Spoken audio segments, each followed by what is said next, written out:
Hello everyone, तो कैसे हैं आप लोग। मुझे देखिए आप बहुत बहुत और बहुत ज़्यादा बढ़िया होंगे, और अब तो कुछ ज़्यादा ही बढ़िया होंगे क्योंकि अब तो आपके एग्जाम भी खत्म हो गए। सितंबर वाले चीतों, तुम्हारे चाहे फाउंडेशन के रहे हो या इंटर के रहे हो, तुम्हारे एग्जाम तो खत्म हो गए जी। अब तुम्हें आ रहे हैं मजे, बट अब तुम थोड़ा सा बोर भी हो रहे हो क्योंकि तुम्हें अब एक आदत लग चुकी है पढ़ाई करने की 12-12, 15-15, 16-16 घंटे की, क्योंकि तुम्हारे अभी ताज़े ताज़े एग्जाम खत्म हुए। ताज़े तो नहीं, फिर भी थोड़ा टाइम तो हो गया, अब ऑलमोस्ट हफ्ता 10 दिन हो गए, और इसलिए अब तुम्हें बोरियत भी हो रही है थोड़ी सी कि अब क्या करें। और कुछ बच्चे जो हैं वो टेंशन में भी है कि सर अब क्या करें, एग्जाम तो हो गए, अब क्या करें, रिजल्ट क्या आएगा। तो अब क्या किया जाए अगले 1 महीने या 40 दिन जब तक हमारा रिजल्ट आता है, तो ये बड़ी दुविधा है। अब ये 30-40 दिन आप मौज मस्ती तो करो ही करो, कोई इसमें शक नहीं है कि कोई आपको रोकेगा या कोई रोकना चाहता है, या मैं आपसे कहूंगा नहीं मौज मस्ती मत करो, यहां मत जाओ, वो मत करो, नहीं। अरे जो कुछ नहीं कराना पिछले 2-3 महीने सब करो, बिल्कुल भी मत रुको, ठीक है। आराम से फुल मौज मस्ती करनी है पहले तो। बट शर्त कुछ है मेरी इसमें। शर्त क्या है, आपको कुछ बातों का ध्यान होना चाहिए, क्योंकि ये डिपेंड करता है हमारे आगे आने वाले फ्यूचर पे भी। तो देखो क्या ध्यान रखना है, सबसे पहले आपको ये भी ध्यान रखना है साथ साथ, और ये क्वेश्चन खुद से पूछना है कि जो मेरा एग्जाम हुआ है अभी सितंबर का, फिर चाहे फाउंडेशन में हो या इंटर में हो, डजेंट मैटर, कुछ फर्क नहीं पड़ता, आप कोई से भी हो, फाउंडेशन वाले इंटर वाले, मेरा दोनों ही के साथ ठीक बहुत बढ़िया नाता है। मेरा दोनों के साथ ही, दोनों बच्चों के साथ ही बहुत कनेक्शन अच्छा बनता है, क्योंकि मैं दोनों के साथ जुड़ा हुआ हूँ, फाउंडेशन भी पढ़ाता हूँ और इंटर में भी आपके साथ जुड़ा हुआ हूँ, तो इसीलिए मैं दोनों बच्चों की बात करना पसंद करता हूँ।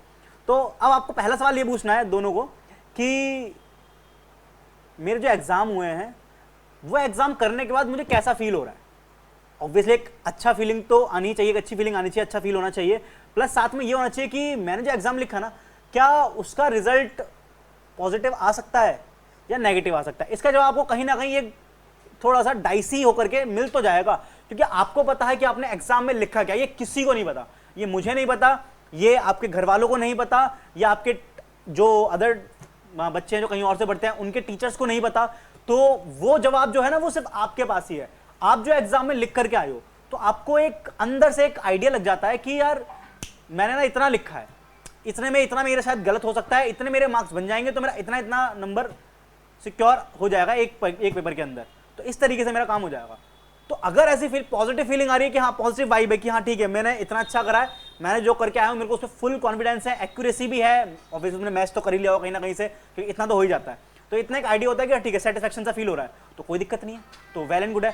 तो फिर आराम से मौज मस्ती करो, कुछ सोचने की जरूरत नहीं है। साथ साथ हल्का हल्का इंटर का क्या करते चलो, रिसर्च करते चलो कि कितने सब्जेक्ट हैं, कितने टाइम पहले कोर्स खत्म होना चाहिए, तुम्हें कौन से की कोचिंग करनी है, कौन सा तुम सेल्फ स्टडी करने वाले हो, वो साइड बाय साइड दिन में 1-आधा घंटा निकाल लोगे तो तुम्हारा काम चल जाएगा।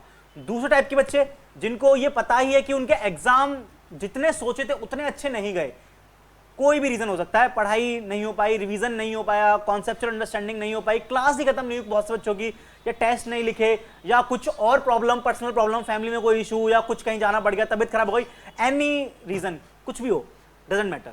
तो इन भी किसी भी रीजन की वजह से अगर ऐसा लगता है कि यार मेरे ना पेपर सही नहीं हुए और तुम मुझे पता है कि मेरा रिजल्ट पॉजिटिव नहीं आएगा, नेगेटिव ही आएगा, इतनी श्योरिटी है, तो फिर किस दिन का वेट कर रहे हो।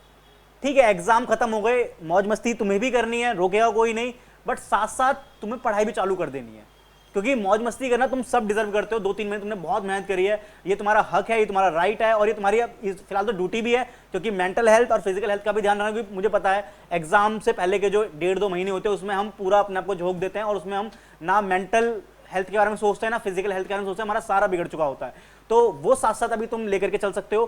प्लस जिन बच्चों का पूरा क्लियर है कि नेगेटिव रिजल्ट आएगा ही आएगा, तो वो अपनी पढ़ाई चालू कर दें, अपना रिवीजन स्टार्ट कर दें, रीजन को फाइंड करें कि नेगेटिव रीजन क्यों आ सकता है, रीजन क्या रहा पेपर खराब होने का, कॉन्सेप्चुअल अंडरस्टैंडिंग नहीं है, या एग्जाम से पहले रिवीजन नहीं कर पाए, या रिवीजन तो हो गई थी लेकिन कंप्लीट रिवीजन नहीं हुई, उसका रीजन क्या रहा, या फिर आपने रिवीजन तो हो गई बट एग्जाम में जब गए तो कॉन्फिडेंस नहीं आया, पेपर को टैकल नहीं कर पाए, क्यों, क्योंकि आपने पहले रिवीजन के टाइम पे, रिवीजन के बाद आपने टेस्ट नहीं लिखे, आपने एमटीपी, आरटीपी, पीवाईक्यूज को नहीं देखा था कि क्या होते हैं एग्जाम या कैसे आते हैं पेपर, तो वो रह गया, या कोई और फैमिली रीजन रहा, पॉसिबल जो भी रहा आपका, वो आप जानते होंगे अच्छे से। तो अब उसको फाइंड करके उस पर काम करना चालू कर सकते हैं।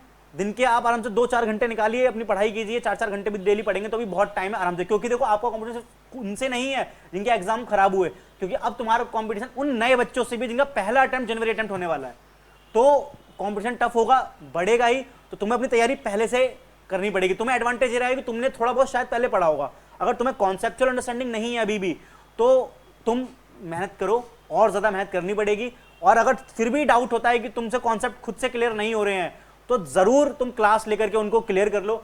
तुम्हें सारे सब्जेक्ट की लेनी है, तुम सारे सब्जेक्ट की क्लास लेकर के अभी खत्म कर सकते हो, अभी समझ सकते हो चीज़ों को। अगर फाउंडेशन की तो इंटर की तो सारे सब्जेक्ट की क्लास लेना मेरे ख्याल से थोड़ा टेक्निकल हो जाएगा, थोड़ा डिफिकल्ट हो जाएगा, उसको कंप्लीट करना फिर रिवीजन करना बहुत मुश्किल हो जाएगा। बट तुम्हारी क्लास तो खत्म हो गई होगी ना, तुम रिवीजन कर सकते हो। हाँ, एक आध सब्जेक्ट की बात है तो तुम फास्ट ट्रैक लेकर के उसको टैकल कर सकते हो। तो ये सोचना पड़ेगा, ये समझना पड़ेगा, क्योंकि एग्जाम खत्म होगा इसका मतलब कि रिजल्ट के बाद ही कुछ सोचेंगे। क्योंकि अगर सच में सीरियस हो इस कोर्स को लेकर के और उससे भी ज़्यादा सिंसियर हो इस कोर्स के साथ, तो थोड़ा थोड़ा सोचना हमेशा पड़ेगा और हमेशा सोचते रहना चाहिए। तभी जाकर के क्या होगा, एक सही डिसीजन ले पाओगे जब रिजल्ट आएगा। तो अभी आप ये समझो, अगर आपने कॉन्सेप्ट अंडरस्टैंडिंग नहीं है तो आप क्लास लेकर के क्लियर कर लीजिए, कर सकते हैं। टाइम है, 3 महीने है, बहुत अच्छी बात है, अच्छा टाइम है। दूसरा, अगर आपका रिवीजन नहीं हो पाया तो रिवीजन अभी से चालू कर दो स्टार्ट, क्योंकि जितना रिवीजन करोगे उतना हर रिवीजन के साथ टाइम कम होता चलेगा नेक्स्ट रिवीजन के लिए। जैसे अभी रिवीजन कर लिए एक बार, तो जब सेकंड रिवीजन करेंगे तो टाइम कम लगेगा। अभी आपको 10 दिन लगे एक सब्जेक्ट खत्म करने में, सेकंड रिवीजन वो 8 दिन हो जाएंगे, 7 दिन हो जाएंगे, थर्ड रिवीजन वो दिन 5 दिन हो जाएंगे, क्योंकि मुझे 1-1.5 दिन के रिवीजन में आना है। क्योंकि अगर रिवीजन नहीं हो पाई ना एग्जाम से पहले, तो शायद ये कारण होगा तुम्हारे पास उससे पहले तुमने सफिशिएंट रिवीजन नहीं हो पाए, क्योंकि मेरे पास सिर्फ 1.5 दिन है रिवाइज करने का। तो मुझे वहां तक पहुंचना पड़ेगा, मुझे उस लेवल पे जाना पड़ेगा। तो एटलीस्ट मुझे कम से कम मल्टीपल रिवीजन करने पड़ेंगे, तब जाकर के मेरा एग्जाम से पहले जो 1.5 दिन होता है मैं सही से यूटिलाइज कर पाऊंगा। तो मुझे पता हो वो 1.5 दिन कैसे यूटिलाइज किया जाता है, मैंने उससे पहले एक बार मॉक ड्रिल कर रखी हो कि मैं 1.5 दिन में पूरा सिलेबस रिवाइज कर पा रहा हूँ या नहीं। मैं सीधा जाकर के वहीं पर 1.5 दिन में देखता हूँ मुझे क्या करना है, वो पहले से टेंशन रहती है। तो सब पहले से प्लान होगा तो मजा आ जाएगा, तो समझ आएगा कि क्या करना। अच्छा, मुझे इसका दिया करना है, इसका दिया करना है, इसका दिया करना है, खट खट करके होगा, क्योंकि आपने एक बार पहले किया हुआ 1.5 दिन में पूरा रिवीजन। बट वो ऐसे नहीं होगा, उसके लिए कॉन्सेप्ट क्लैरिटी और आपने पहले मल्टीपल रिवीजन की हो, क्योंकि हर रिवीजन का टाइम कम होता है, तो वो इंपॉर्टेंट है। और अगर आपने टेस्ट नहीं लिखे या PYQ नहीं देखे, MTP नहीं करे, तो अभी टाइम है, अभी आप वो सब कुछ कर सकते हैं। तो वो पहचान हो ना कमी कहाँ रह गई, उसके हिसाब से अपना सही सॉल्यूशन देखो और फिर लग जाओ काम पर, तो मजे ही मजे आ जाएंगे। तो ये तो बात हो गई 2 एक्सट्रीम केसेस की, कि जहां पर क्या है कि बच्चों को क्लियर है कि वो पास हो जाएंगे। एक हो गया कि बच्चे डाउट में कि नहीं होंगे। सर, मैक्सिमम बच्चे इसमें रहते हैं कि उनको पता ही नहीं कि होगा क्या, कि खुद से सवाल पूछ रहे हैं तो ये आ रहा है कि अगर ये सब्जेक्ट संभल गया ना तो पास हो जाएंगे, या ये 2 सब्जेक्ट मेरे निकल जाएंगे तो मैं पास हो जाऊंगा, बाकी मेरे पेपर अच्छे गए हैं। 1-2 सब्जेक्ट में डाउट है, 40, 45, 50 तक आ सकते हैं, या अगर हल्का फुल्का रहेगा तो कम हो जाएंगे। तो वो एक डाउटफुल मामला है, कोई दिक्कत नहीं है। तो तुम तो बेस्ट सिनेरियो में हो, कह सकते हो अपने आप को। तुम दोनों काम कर सकते हो, तुम मौज मस्ती भी करो, तुम पढ़ाई भी करो, क्योंकि तुम्हें पढ़ाई सारे सब्जेक्ट की नहीं करनी। पहली बात तो तुम्हें सिर्फ उस डिफिकल्ट सब्जेक्ट की करनी है जिसमें तुम्हें डाउट है।